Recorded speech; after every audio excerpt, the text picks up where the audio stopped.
My name is Michael Acevedo. I'm the author of Modern Poker Theory, and we will be getting started now. We have 6 hands that I would like to go over. Today's topic is playing out of position as the preflop aggressor in single raise spots with a short stack. The idea with this webinar series is to be building knowledge, in basically creating some sort of building blocks, right? So first we're going over short stacks. We first covered playing against the big blind and in and out of position. Now we're playing, out of position as a preflop aggressor. Then we will be looking at some interesting final table or ICM situations, preflop with a short stack as well. And then we will be ready to move into maybe deeper stacks or maybe some blind on blind play. We will see. Okay, for this hand, the hero has 18 big blinds and he's opening ace-10 offsuit from the hijack. As always, it's always good to have in mind what are the ranges in play. So here we have raising first from, I said, the hijack. So raising first from the hijack, and we choose the 20 big blinds stack. So this is the range I assigned to the hero in this situation. Yeah. Hero raises and button calls out of a 40 big blinds stack. Now this is an interesting situation because looking at the Monker simulation here, if the hijack raises and the action gets to the bottom will only have an all-in range, right? But in this situation, the bottom is a lot deeper with the guys on the blinds. And so I wouldn't expect him to just jam 30 big blinds effective here, but the calling range should not be that much different. A lot of the hands that can be jammed can be 3-bet as well. This is what we have here. The calling range for the bottom will be effectively to the calling range with 20 big blinds. The exact range is not as important. What is important is the shape of the range, right? That it has the same type of small pairs, suited connectors, suited Broadway, suited aces type of hands, and plus the traps. At this stack depth, you should be comfortable trapping with aces and kings here. Maybe not queens so much. I wouldn't expect that, but definitely kings and aces are very good hands to call here. That way, you're also protected against the squeezes from the lines. So button calls, and the other players fold, and we get this flop, ace king jack. Let's first play the hand out and then go to the GTO simulation. So it goes continuation bet for 1/3 of the pot, small bet size. Button calls, turn is 10 of hearts, making a 1 card straight on the board. Action goes check check, and then the river is the deuce of spades, and the hero goes all in for a little bit of over a bet here. Now he got a fold, and so let's look at the solution now. So first thing that is important to look at is the equities. And well, based on the ranges in play, you should be asking yourself who has the equity advantage here. What player will have more equity in this board? Now that again, the main difference when playing out of position as a preflop aggressor here against an in-position player is that the in-position player range will be very, very tight. So this is something like 9% hands total for in-position. While if we were playing against the big blind, right at this stack depth, the big blind will be defending versus the hijack.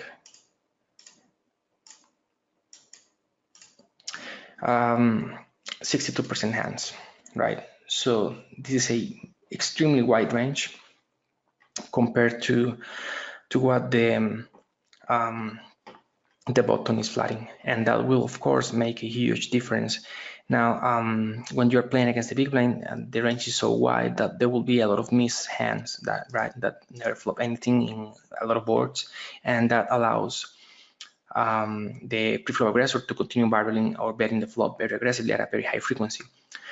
But in this situation, the roles cannot reverse. And if we look here now, the hero, who is the preflop aggressor, has a range of 26% hands against 8% hands here, 9% hands, and that will of course mean that the equities change and the ranges hit the board, the flops differently.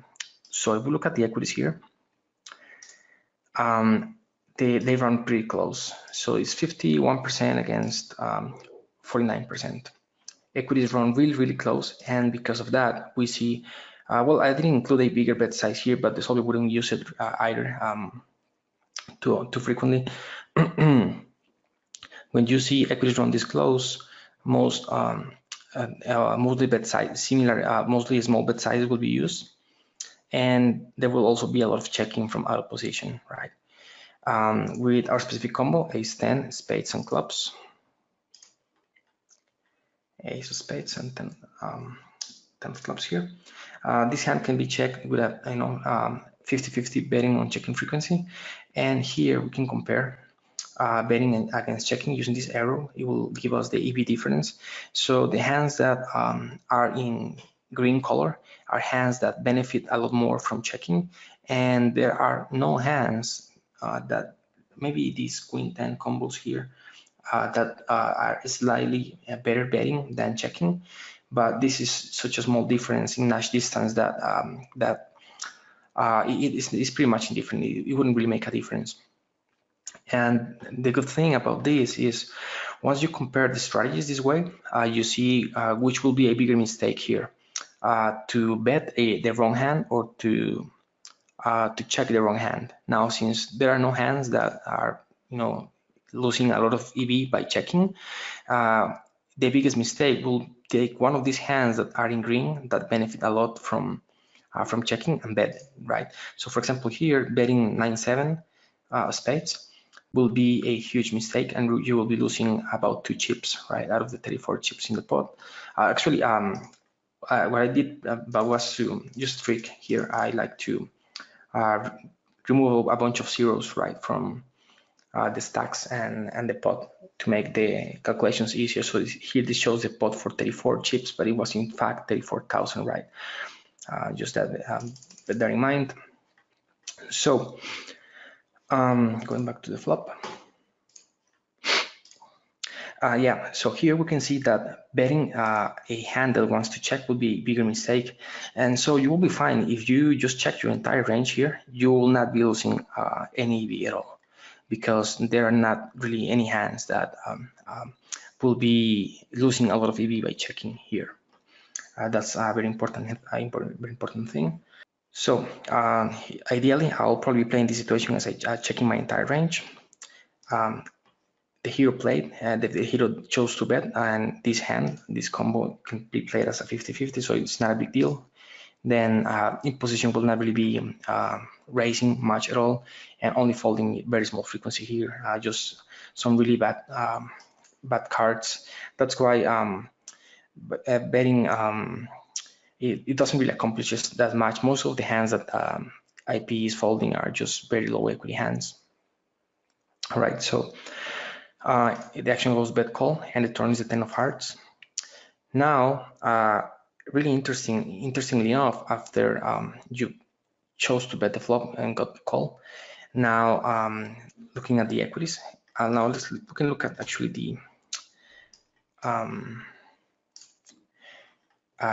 the hotness heat map here and see how different cards, turn cards, will improve hero equity. So hero's out of position, so we look at the equity here, and some really bad turns will be a king, for example, a jack.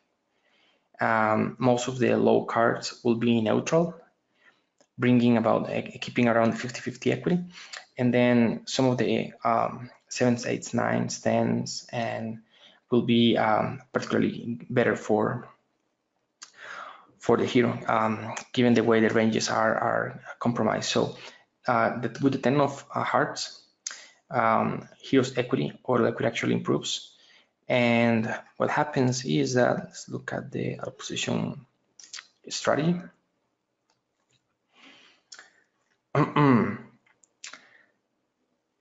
So here, basically, effectively, in the 10 of hearts, let's actually look at here is better.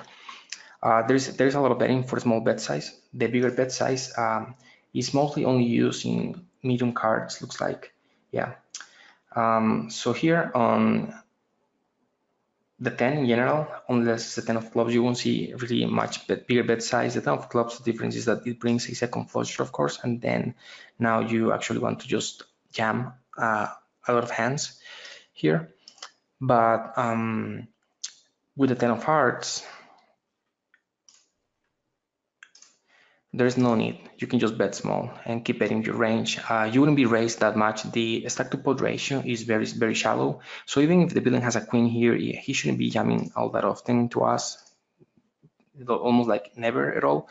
And if he does, then yeah, you have to fold some of your two pair type hands. But the hero should have here so many straights, right? And top two pair and sets, that it doesn't matter. Even if he jams, we still have a pretty strong range that can call almost 60% of the time here. And with this stack to pot ratio, it will be a very easy call. With ace jack, you never fold. King jack, you fold some more often than not, and then ace, then you can probably call like 50-50 or something like that. All right, so by betting small, what we have mostly accomplished is just get value from a lot of ace x, and also fold some and get value from flush draws, and set up a river jam. That's effectively what we want to do in this card, because it's better for our range. We have an advantage here when you just want to keep putting money into the pot and force the in position player to keep putting money with two pairs and stuff like that. If we look at the range explorer here, on this turn straights, the out of position player will have 27 combos, which is 1/3 of his range, while the in position player will only have a straight 15 combos, and that's 23% of his range. With this difference, it of course makes sense that now the out of position player wants to keep building the pot and just barrel for 3 streets at a very high frequency. And also because of how often the hero has a straight key here compared to the villain, that's why we don't see much raising by the in position player. Even if he has a queen, he shouldn't be raising at all, because then if he raises every single queen, he never has a queen on the river, and we can just keep jamming on him very, very aggressively. Some of our hands also benefit by getting protection and getting value from flush draws and other stuff, and a pair and a straight draw that will be calling a turn bet. So yeah, we checked, which is, let's see how big of a mistake is here. So it goes here. And with the ace-10, it's indifferent. So EV-wise, we wouldn't be losing much EV. But I think we can probably just get away with betting more often than equilibrium suggests, mostly because we're just not getting raised at all here. Okay, it goes check, check.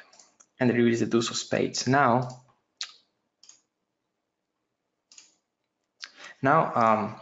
jamming here is definitely a big mistake. As played on the deuce of spades. Now, yeah, there are some hands that want to go all in, but those hands are straights and then some bluffs, right? So, and then some maybe a few strong two pairs that were played this way. But yeah, for the most part, we're just bluffing or value betting, right? But not really using hands like two pairs or ace-10 for that. Ace-10 definitely prefers a smaller bet size a lot more. So let's compare betting going all in and betting small here, and see with ace-10 we're losing 3.4 chips. So this is a relatively large mistake given the size of the pot. So this will be like 10% of the starting pot, which is a lot. It's a very, very big mistake. The hands that definitely want to go in here are just the straight combos and then the bluffs, definitely. So yeah, well, we shove and get the fold. Now, let's get into the next one. So here we have pocket kings. The hero is on under the gun, 900 table, and he goes for the min raise. Now the hero range from under the gun with 17 big blinds.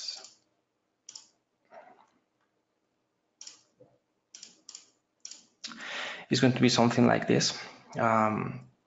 Just a very tight range, about 15% hands, mostly focusing on high cards, suitedness. The weakest pair that is the solver opens here is pocket sixes with a very small frequency. Against weaker players, you can probably open them with 100% frequency, but for the most part, you wanna, if you're in a tough table, you wanna probably go with 7s plus, ace 10, ace 5 suited plus. So yeah, it's just a very strong range. That will connect a top pair very frequently, which is key. When you are short stack, you want to be hitting a lot of top pairs or middle pairs, not be hitting draws. That's why you don't see a lot of racing with, suited connector type of hands, or even the weaker baby suited ace-x. Although the solver doesn't open these hands, I think in practice you can probably open them every time, because even in the toughest online fields, players won't tribute you often enough to make these hands really lose much EV. And I don't think I've seen any of my students' database these hands ever losing when open from early position. So I'll probably still open them, but yep. So hero opens and OTG +1 flat calls here. And now about the OTG +1 calling range. So let's see. T +1 defend at 17. Yeah. The solver has a very, very small flagging range here, about 3% hands, which is yeah, some players might not really have a flagging range here. A lot of players would probably just play rejam or fold. It's really tough to range this situation because it doesn't really happen all that much. Since the undergun player has more chips, also he could just play a lot of a very linear range, like ace queen plus, ace jack suited plus, and maybe 9s or 8s plus, 8s plus probably, and king queen suited, king jack, queen jack, and trivet, make a small trivet and be willing to call off the hero here. So the flat call is not that usual, but it can happen. Now, given the, let's bring the simulation here. Yeah, so I rounded the range because this is just too little to me, probably not enough hands. So what I did was to round it a little bit so that it makes more sense to what some players might be calling here, like trapping always aces, some kings, sometimes just flatting with ace queen, ace jack suited, right? Which is what I think most people would probably play. King jack is and king queen are probably just too good that they shouldn't be flatted, and they also, well, some people might flat this type of hands as well. I think it will just make sense to get this in this range pre-flop, but it won't really make a huge difference in the end result. Now, okay, the action falls around and the flop comes 10-9-7 rainbow. So again, you have to start thinking what player will have the range, the equity advantage in this board, given the ranges in play. This range for IP is just so small, it's such a small range, and it actually connects quite well in this type of board with this structure of 10-7-9. So let's look at the simulation. And in this simulation, actually, the hero got it right. He checked the flop, and this is the correct play. Now, there is a very small frequency here of just jamming all in with a few hands, which I will ignore. I will assume that we just play checking strategy here. If we look at the equity in this flop, actually the hero has a massive equity disadvantage. We have 45% equity against 55% from IP. IP will have all of the sets here, 9s, 7s, and 10s. He will also have a lot of like top pair and traps with aces and kings. So it's a pretty strong range in this flop. That's why the hero checks. And facing the small bet, I didn't use the exact same bet size. When I build my simulations, I just like to put like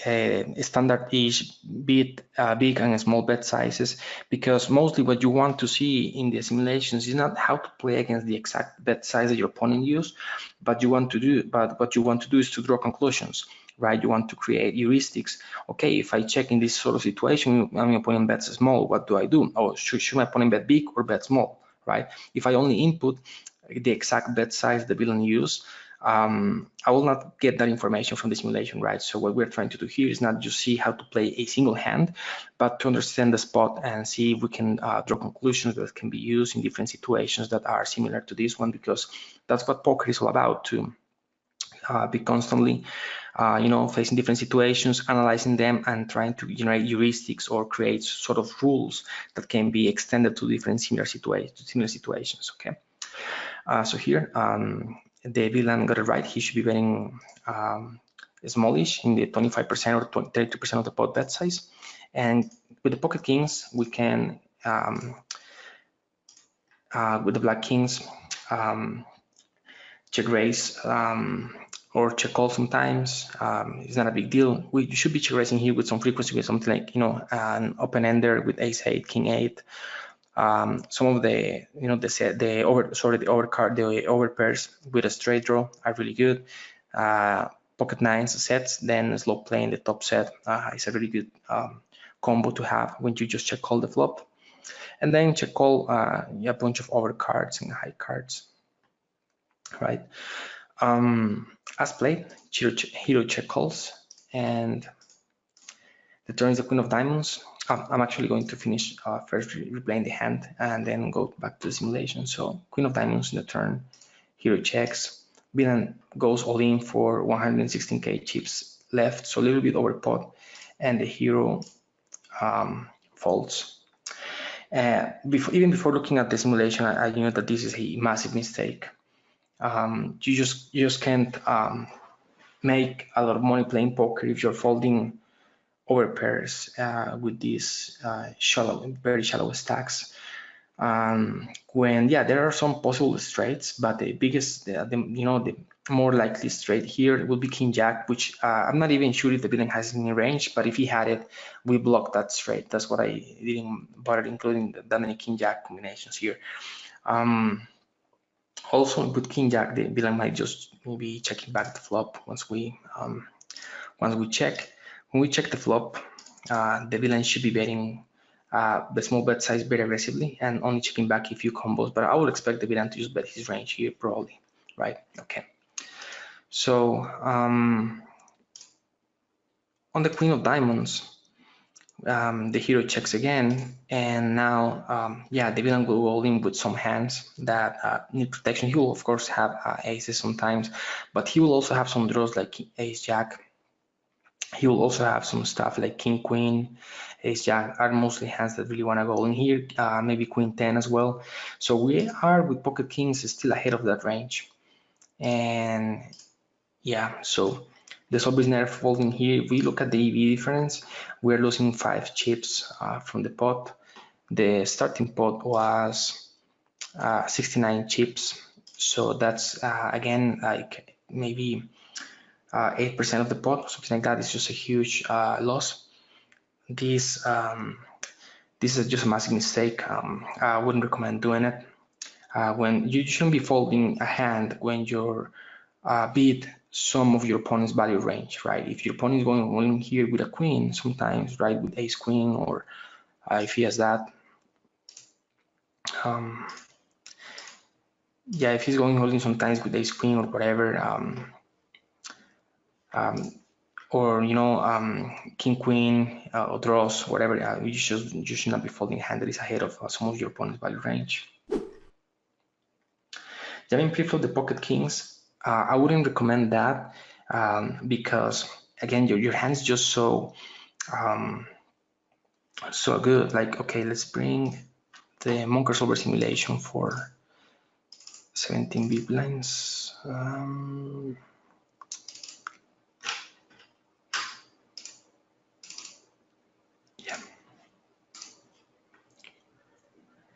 Yeah, the hand's just so good that if you're jamming it from early position, you're just leaving a lot of money on the table. And again, if you play a push or fold only, you will be shrinking the number of hands you can play profitably. Now, you see, I gave the solver the option of going all in or min raise here, and it chooses min raising exclusively. It never uses the all in option because all in here will be my a lot lower EV. You're just taking down the blinds pre-flop, and with pocket kings is a hand that will be so good post-flop that you don't want to be doing that. If we use a push or fold calculator and we give all of the players 17 big blinds, right? Make it play push or fold. It's gonna take a few seconds here to finish running the calculations.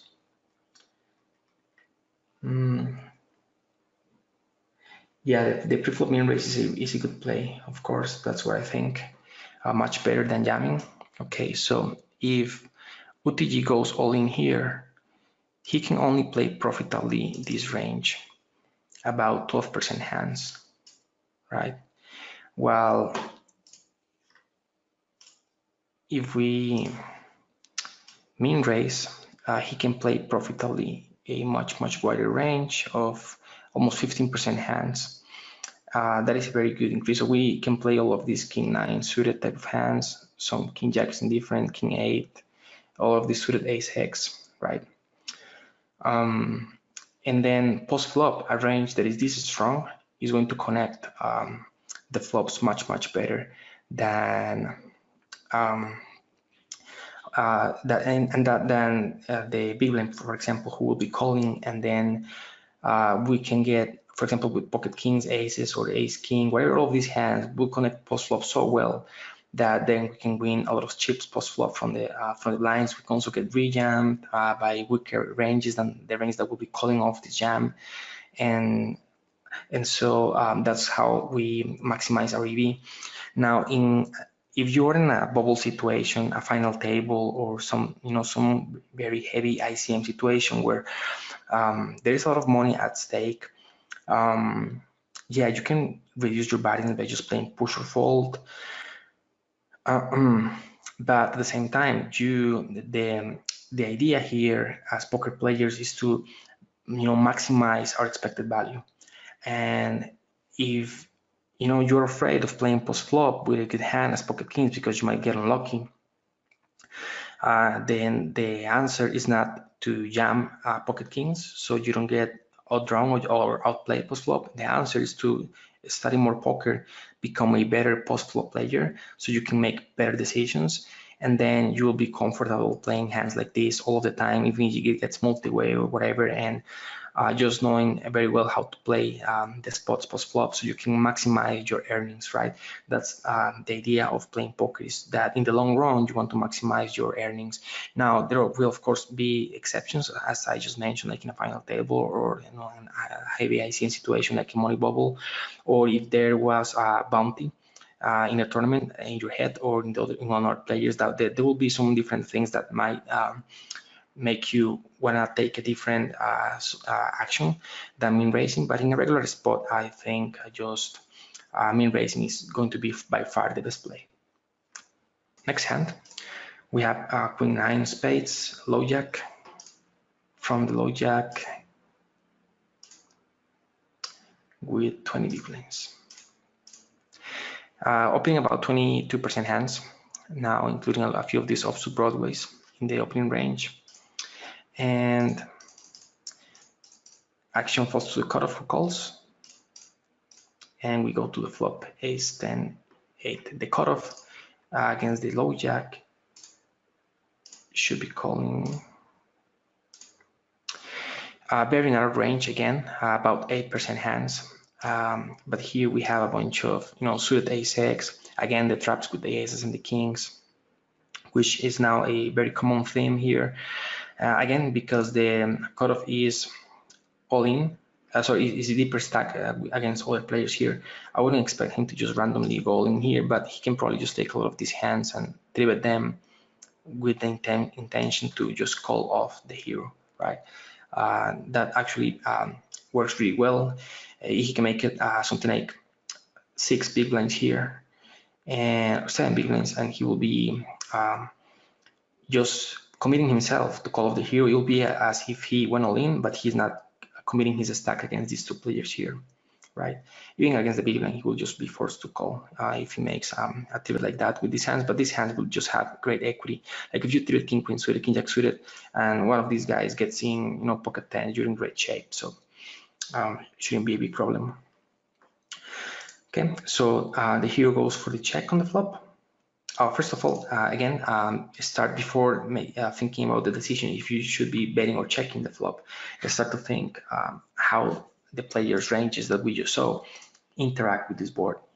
What player will have the equity advantage, and what player will have the range advantage. Like what player will have more sets of aces, set of tens, set of eights, right? What player will have more two-pair combinations, ace 10, ace 8, 10 8, for example, right? If there is a flush draw, what range tends to be more suited. For example, the calling ranges in position tend to be more suited than the opening range. The opening range tends to also have a bunch of offsuit broadways, offsuit ace x, right? The in position player will always have like more suited type of hands. And also think about the connectivity. If there are possible straights, what range has more of the possible straights? All of these things will help you and start to predict if you should be betting a lot or checking a lot in different flop textures. But again, when you're out of position, you should be a lot less inclined to put a lot of bets into the pot because of the position disadvantage. You want to be playing more passively when you're out of position in general compared to when you are in position. Right now, let's bring the before the GTO simulation. Let's play out the hand. So hero checks, cutoff bets is small, about 1/3. Hero check raises, cutoff calls. There is a 6 of spades on the turn, and hero jams, and he gets the call by ace 5 of spades, 8 of diamonds. So now we want to check out the simulation and see if hero played this hand correctly or if we can improve on it. Again, start off by looking at the equities. So the equities run pretty close, and given the equities run pretty close, again, we will see a lot of checking from out of position. But here, interestingly enough, if we bet, the hero wants to bet the bigger bet size than this smaller one. Let me see. Let's go back to the flop now. Yeah. Here, the main reason why we are betting this big is because there are a lot of draws here. The bet size is also influenced by how much protection do your strongest hands require, right? If the flop was with a different structure, then your stronger hands will not require as much protection. And there's also a lot of good hands that the in-position player can have here to call here the bet. Now let's look at the range polarization and see who has stronger range on the flop. So starting with the out of position player, he has sets about 9 combos, 3.7% of his range. And IP also has a little bit less. He only has aces and okay, yeah, he only has aces, but yeah, so IP only has aces, and out of position has 9 combinations. He has aces, tens, and eights. So this is a big, very big incentive for the out of position player to use a bigger bet size, because he has a lot more knotted hands than the in position player has, and he can get a lot of value from those. So betting with a set here, he has the sets as protection. He can bet with those with some frequency, but the hands that really benefit from the bigger bet size, actually hands like top pairs that benefit from getting falls, or from, yeah, basically from what we're looking for here is protection betting. And the stronger hands like the sets will be more inclined to just check, because they don't really need as much protection, right? If the opponent has something like queen 10, if you have a set, you're not really going to lose on the turn. If your opponent makes two pairs, you actually want your opponent to make two pairs, so that you can extract more value in later streets. So betting with a set here would not be terrible if we look at the EVs, but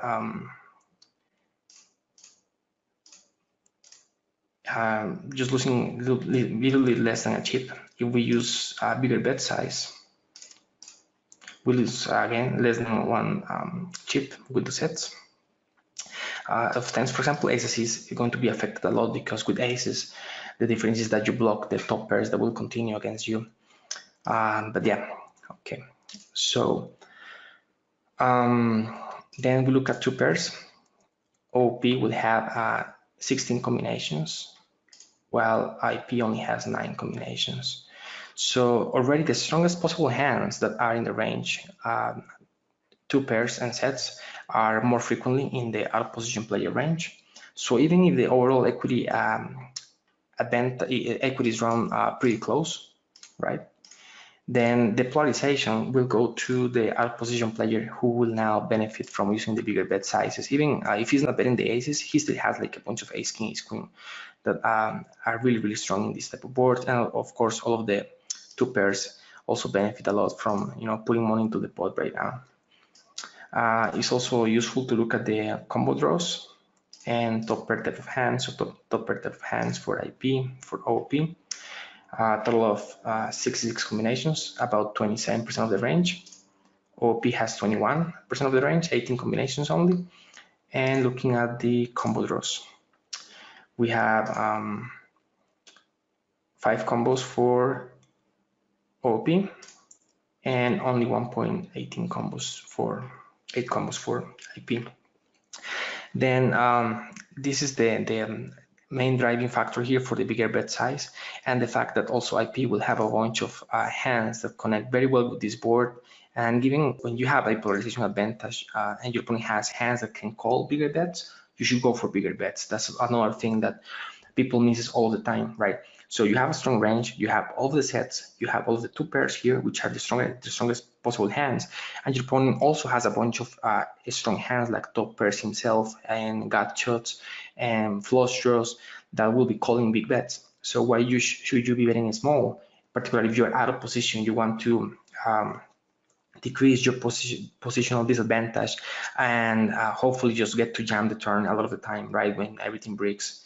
So that's what we are looking for here. The hero played the hand differently. He went for the check. Looking at our individual combos here with Queen 9 of spades, this hand likes a lot more continuation betting. You can just bet the bigger bet size, and then when called on the 6 of spades, you just go all in here with this combo and a lot of backdoor flush stuff like that. So it works really well. You bet big and then you jam. But as played, it's also fine. It's not a big mistake or anything. It's just looking at the Queen 9 here, comparing EVs of checking and betting big, losing about 20% of one chip. So it's not a big deal. I can go check, and then when checked, the solver likes to go for the check raise. So checking, and if the in position player will bet here again, bigger or small bet size, and then you can just check raise as played. Let's make the squares proportional. Let's not make them proportional to the weight. So we see if we shouldn't have Queen 9 spades here all that often, because we should be betting it for a bigger bet size on the flop. But if we had it, we would be check raising. IP will call 6 of spades, and then we just go in with this hand. So it's not a huge mistake or anything. I think it's a good play. I like it. But maybe the hero was thinking about betting small here and, you know, having an awkward situation on the turn. But if you bet big, you can just jam the turn very frequently. We have King Queen of Spades, early position with 20 big blinds again, with 20 big blinds, opening about 16% hands. We've already seen this range. Action falls to the bottom, calls, goes heads up, and we have this flop, Queen 5-2. Again, I start thinking about the call. Let's look at the cutoff calling range here in this situation with 20 big blinds. So now the cutoff will be calling about 8% hands. So trapping aces and kings, again, very common theme here. You should be getting used to this. And, you know, suited, some of the middling suited ace X, the stronger ones will be 3-bet called or rejam if he's also shallow. A bunch of some of the suited connectors, small pocket pairs. This range makes a lot of sense. And so we look at this flop, Queen 5-2. Let's start by looking at the strongest hands. Here are, of course, top set, which hero has, and IP should have with some frequency here, slow playing queens, so he has that. Then middle set, pocket fives. Let's bring another chart here so we can compare.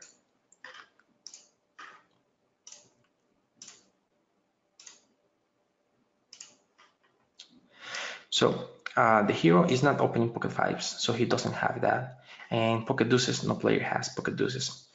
So right from the start, we can see how the cutoff on this flop will have a very strong range with set of fives, set of queens, which the hero does not have the set of fives. And then aces and kings will be in both player ranges. So these are the most important pieces of information that we should be looking at here, and also that the range for the cutoff is much tighter. So he has only 8% of all total possible hands, while the hero has here 16% hands. So he has twice as much hands, as many hands as the cutoff has here. And there's a lot of overlapping in the range. So the ranges are very similar in the shape. There's a lot of overlapping, and there's also this portion here of middle strength hands, like, you know, sixes, sevens, eights, nines, tens, jacks, right? That are middle pair that the hero has that the cutoff doesn't have.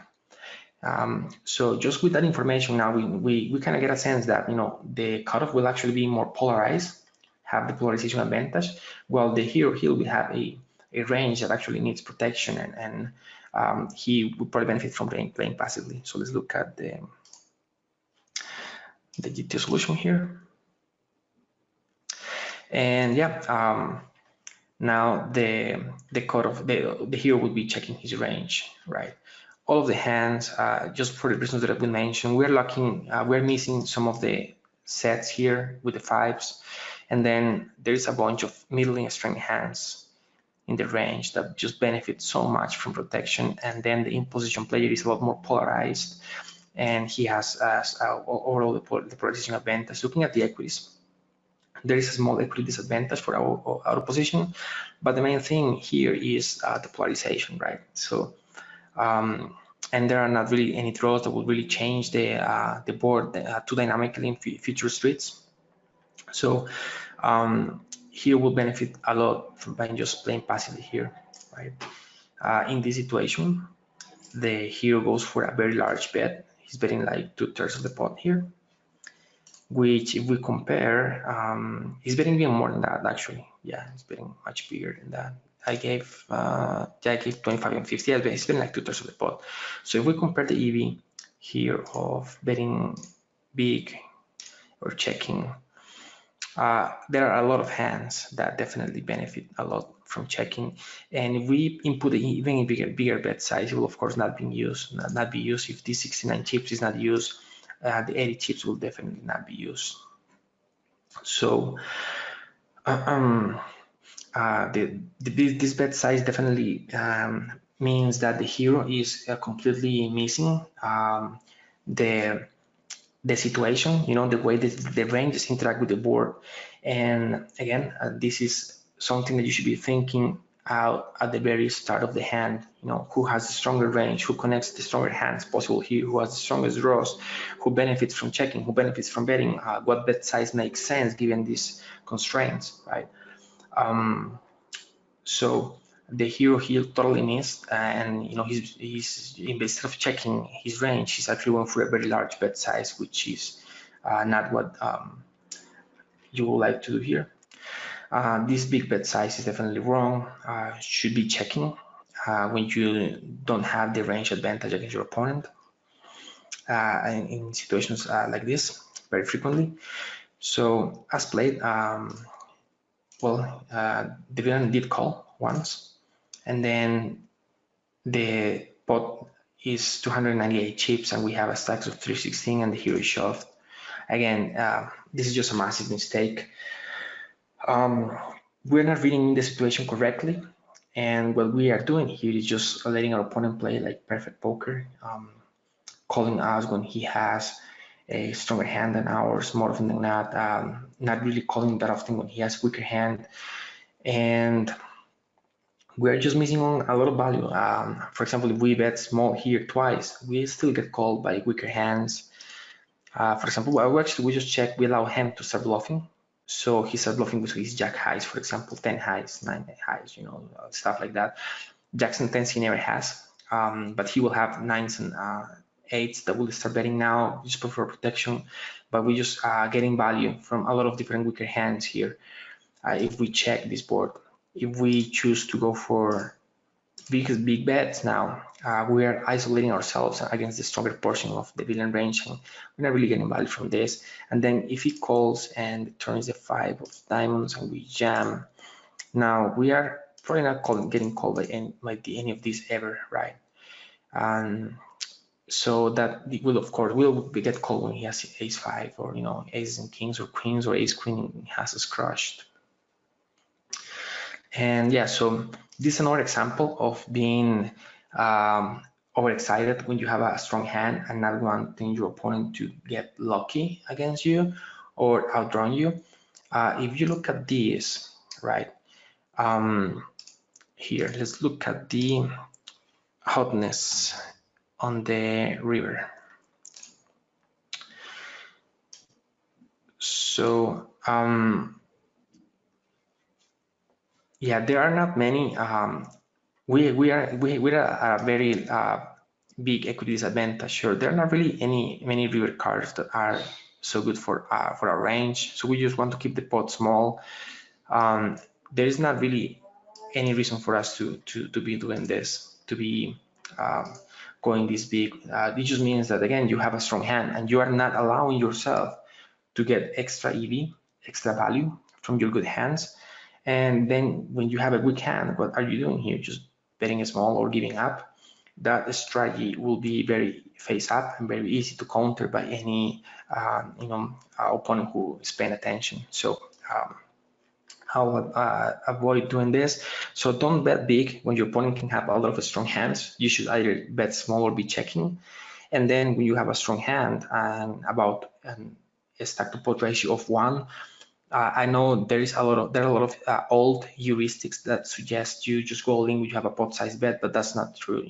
You can still bet like quarter pot and have some room left to maneuver and future streets or even fold, given some specific situations. So don't miss value when you have a good hand. It's tough to make a good hand in poker. When you have one, you should try to maximize value.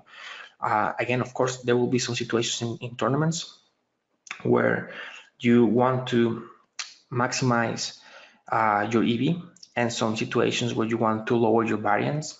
If this is, I don't know, a bubble situation or something like that, might see, the value just end in the hand as quickly as possible. But other than that, I don't see any reasons for doing this. Okay, let's check on the next hand. So we have a king 6 of spades here on the hijack, which is actually a bit too wide of an open, I think. From 1450 big blinds stacks, I think the bottom hand here will be king 7 suited. But I actually included king 6 in the range because of the the sake of the simulation, but also this open can make sense if these players here are weak and they will not be attacking the hero effectively enough. So the hand falls to the hero who opens for a small raise, almost a min raise, flops to a pair and checks, goes for against small bet, check, and then on the river he makes a small bet of 1/3 of the pot and gets called by the villain with the queen jack. So again, going back to the flop, start thinking, how well the player's ranges connect this board. At the bottom, sorry, the range is in play. Let's go back to this. Sorry, I forgot about that. The hijack range with 15 big blinds will include some jams, right?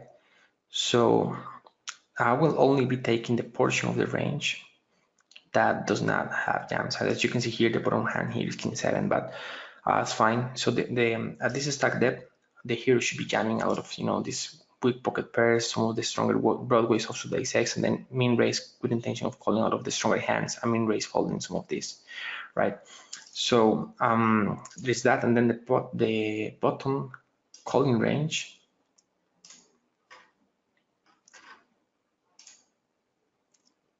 versus the hijack at 15 big blinds. Again, at this stack depth, the problem is that there will be no calling range, I don't think. Not much, so just very little hands. For the most part, you just want to be playing a 3-bet or fold strategy. People don't really call from 15 big blinds all that much. So I think I use for the simulation the 20 big blinds or the 17 maybe. That will be, will make a little more sense for hands that villains can call in this sort of situation from the bottom. Okay, now into the simulation is this hand number 5.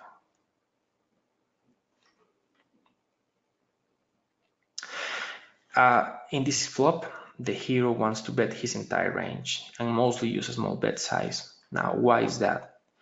Let's look at the equities. Equity advantage, 54 against 45%. Oh, 50, against 46, rounding. And then looking at the ranges, okay. So actually, let's put them here. It's probably better. Yeah.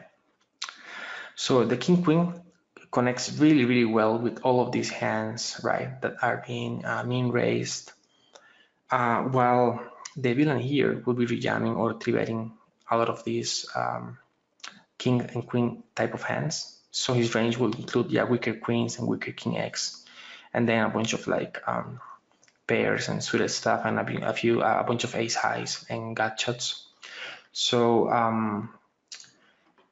let's go here. I think I clicked something here and changed the. Let's just open this again. It won't affect the simulation, but just for the sake of having it right here, with the right ranges. So looking at the range explorer, and let's look at sets. Out of position has 6 combinations against 4.5. 2 pairs. So a bunch more of 2 pair king queen type of combinations here. Then over pairs. Both players have the same number of over pairs. Top pairs. Here IP only has 8 combinations against 37 combinations, and this is what makes a difference. So many hands that would benefit from just putting money here, and of course the bet size is small, as we have an advantage, but it's not as massive. It's just that we don't have that many like super strong hands that will benefit by just putting in a ton of money right away. But we still have an advantage enough to make us want to bet our entire range and just capitalize in our full equity in the flop. Going back to the flop, actually let's play out the hand. So, oh yeah, I think already it goes check, yeah, and bet small, okay. So hero definitely makes a mistake here. by checking his king 6, he's not realizing correctly that his range just connects so well here that he gets to bet his entire range. He has the equity advantage, has top pair advantage. He doesn't have a massive advantage, just ultra strong hands, but he can bet small. And he can also choose to bet big with, a polarized range, split his range. But for the most part, I'll probably just be using the smaller bet size here, just bet 1/3 of the pot with my entire range. So he checks and faces a small bet of about maybe 25% of the pot. So against the check, IP again, since he has a very significant equity disadvantage here, he should not be betting all that often, and that's also why you wanna bet yourself, because if you check, your opponent will be checking back a lot. In this situation, he chooses to bet, putting a small bet here. I made it 3. This is my default bet sizes here, but it won't be a huge difference here either, making it 4. Here will be check calling this combo. Oh, yeah, against the bet, check calling the king 6. There will be some check raises, of course, if we check, but we should never do it. So this is kind of weird. If we make this is proportional to how often we should have this, actually, you can see that we just don't have any hands here. But if we make things normalizing the squares, it looks like give us the strategy that we will play if we had the hands in the range. So if we had king 6, let's remove this. So if we had it, we just call. And then turn will be check, and looks like, yeah, we just call. Turn is the 7 of clubs, and hero checks. And again, now IP should be betting at a very high frequency. Now he has a set of 7s too. He has after we check call the flop, we just have a bunch of kind of a cap range. A lot of the stronger hands will be bet 2/3 of the pot in this simulation. So now the G2 solo will be taking advantage of that and just betting high frequency, but he chooses to check back, which makes sense. Looking hands like Queen Jack, of course, will be checking back, so he checks. And the river is a blank, 4 of spades.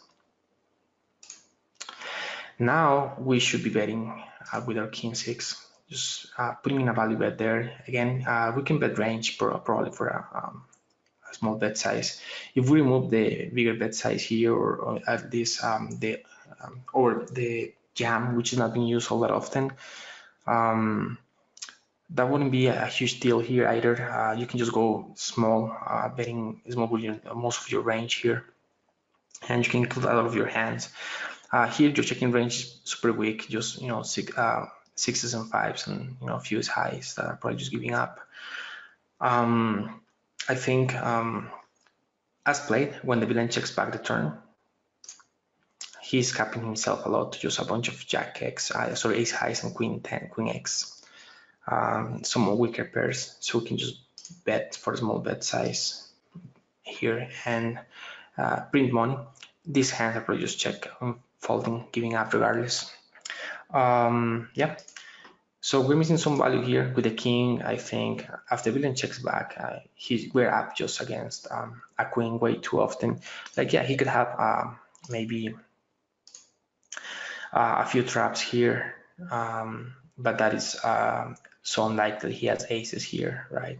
Maybe some king queen, very rarely, right? So since we have the best hand so often here, small bet size is really good. We will be losing a lot of value if we don't do it. Hero goes for it and gets paid by the Queen Jack. So that's very well played in the river, getting the extra value, but he should have bet the flop too. So he was lucky that the villain bet this hand, which he probably should have checked back very frequent, a very high frequency, going to the flop. Yeah, Queen Jack just checks every single time. So we got value from the flop, from the villain mistake, but not because we played the hand correctly. Going into the last hand, we have hero opening 25 big blinds from under the gun 2. So under the gun 2, opening 25 big blinds. This range about 21% hands. And let's play the hand out. The bottom calls, and the bottom range Again, at this stack depth with 25 big blinds. Bottom versus this is OTG +2. So here the bottom will have a non-all-in 3-betting range and a rejamming range if he has exactly 25 big blinds. The calling range is pretty wide here, calling about 15% hands. So really wide range compared to the previous situations. And this range is actually, if you look them side by side, again, the calling range here in green overlaps a lot with this range. The main difference is that this one will have less combinations and will be missing some of the ace king or card type of hands that will be treated or the regions, but for the most part, both ranges will have a lot of overlapping. This range here will be a lot more suited, and that's a factor in a suited board, a board with a suit. So here on Jack 3-2, again, you should start to think who has all of the sets, who has the overpairs, the strongest hands here, for example, sets which threes and deuces the opening range doesn't have, right? So threes and deuces, IP will have combinations of those.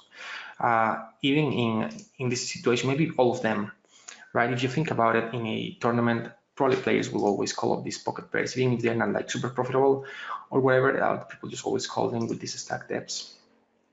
And so you can expect him to have all of the combinations of sets here. Maybe jacks, he will be 3-betting always, but there will be some slow playing of pocket jacks here. And here, of course, has all the jacks. Now, middling strength hands, 10s, 9s, 8s, they belong in the hero range, right? A lot of the time, the bottom will be 3-betting those hands at a very high frequency, 10s and 9s. So we can start to imagine how, again, what is happening here, right? About suitedness, this range has a bunch of suited stuff here, and a few more suited connectors than the opening range has, and has less offsuit combinations here. So, and he also traps aces and kings with some frequency, queens and jacks with some frequency. So again, just trying to connect the dots here. You can probably start to figure out to predict what type of bet sizes or betting frequency will be happening in this board. Now let's bring the GTO simulation. And it's not surprised that the solver wants to check so frequently, right? Because again, has a lot of hands that benefit from just playing passively, like 10s and 9s, 8s, 7s, right? That they require, they benefit from just playing small pots. And all of this betting frequency, when you see a split between half and half, it's probably because the best bet size is somewhere in between these two bet sizes. But again, it's not a big deal. The total betting frequency is so low that I will probably just check my range here. I wouldn't be betting pretty much any hands at all, because trying to mix up all of these and getting the right bluffs and all of that is just very difficult to do. So I'll just probably check my range. Looking at equities, they go 50-50. But the main difference here will be the polarization advantage that IP has, right? So let's look at how the hand played out now. Here went for the small bet with pocket sixes. He has clubs and diamonds. Clubs and diamonds. So in general, pocket sixes is a hand that could be bet with a small frequency here. You wouldn't lose a bunch of EV, so it's fine. Not a huge mistake yet. Calls. King of diamonds on the turn, and now the hero checks. Villain checks behind.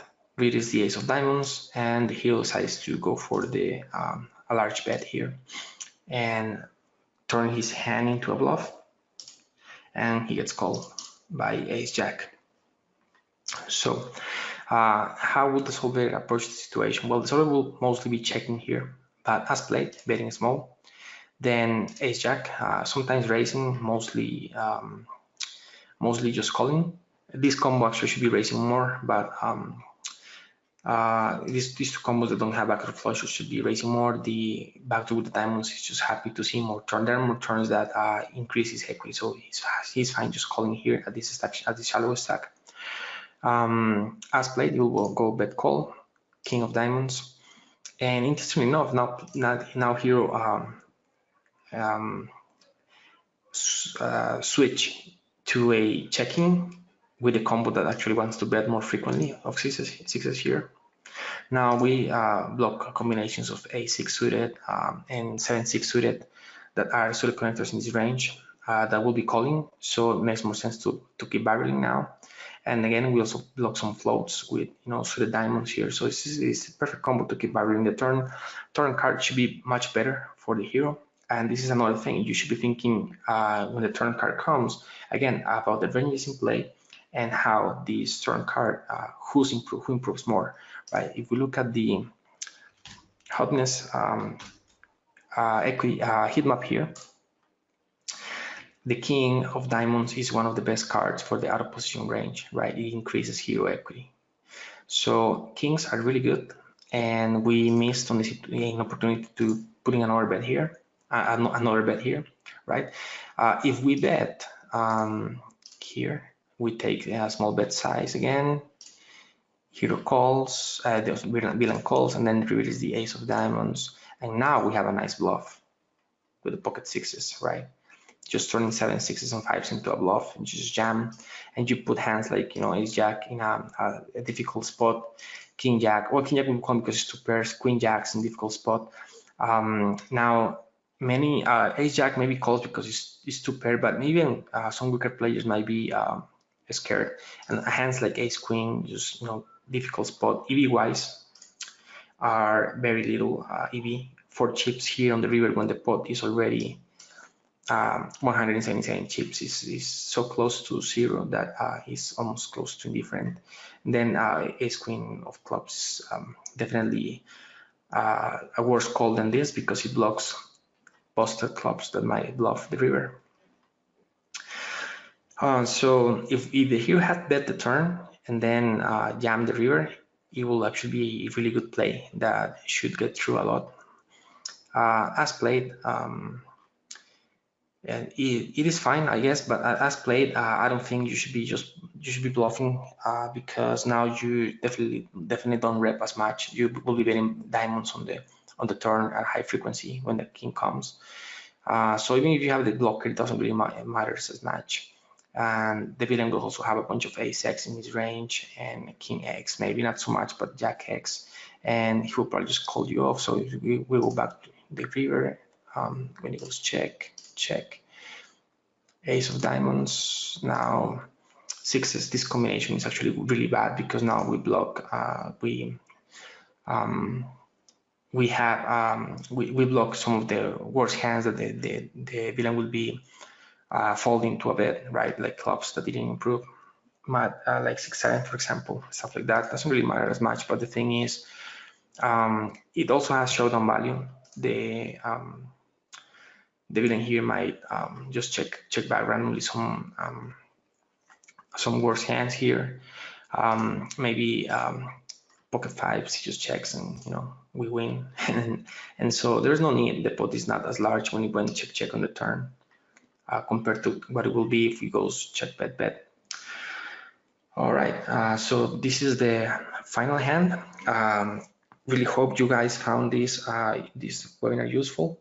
I think I went over time by a lot. I apologize for that. Maybe some of you had already somewhere to go, but I wanted to cover the hands completely.